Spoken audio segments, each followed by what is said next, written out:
As I was taking one of my favourite walks this morning, a couple of ideas popped into my head. Ideas for videos. So out came my trusty little notebook and pen, and I jotted them down. This is one way to bring creativity into your life. The moment you get an idea, jot it down. That way the ideas will keep coming. You'll have programmed your subconscious mind to present you with ideas. And the more you do it, the more the ideas flow. Now, what were the ideas that I actually jotted down? Video, controlled imagination. Controlled imagination, for example, writing a descriptive scene. That's the first video.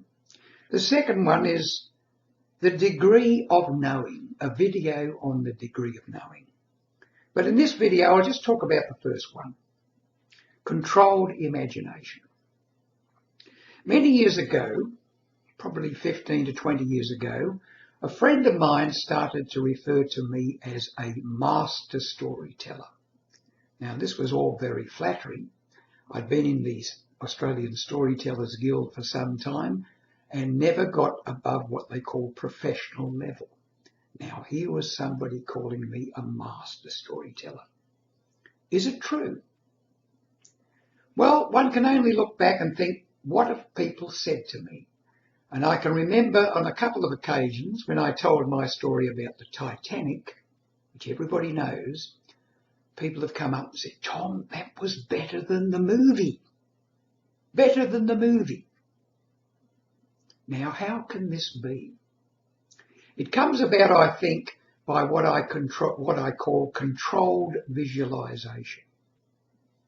As you speak, the story comes up in your mind, the vision. You put the words to it, and the words go out there. The words are interpreted by the listener, who puts the pictures into their own minds from your words and makes it so real to them that they think it's better than the movie.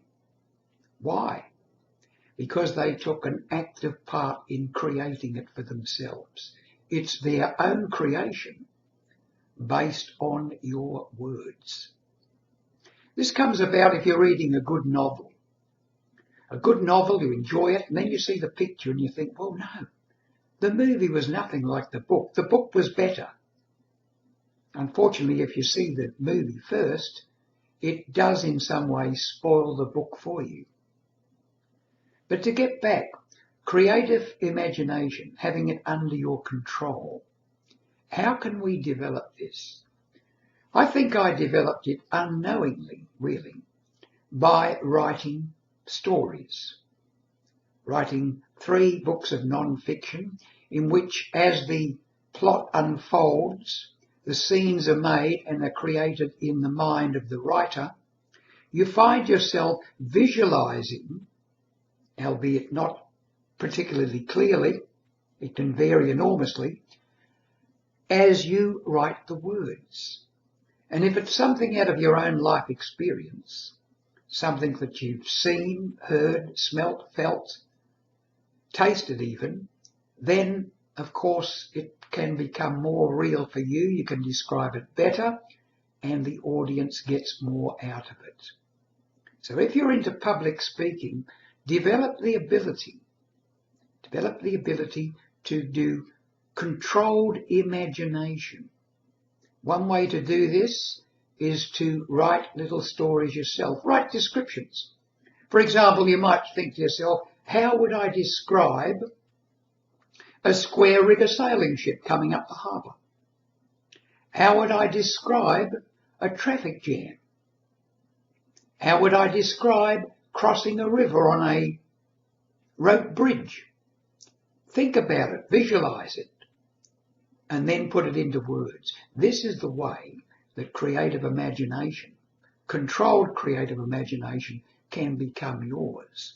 And if it does, who knows? Before very long, people might not just be calling you a good speaker, they might be calling you a master storyteller.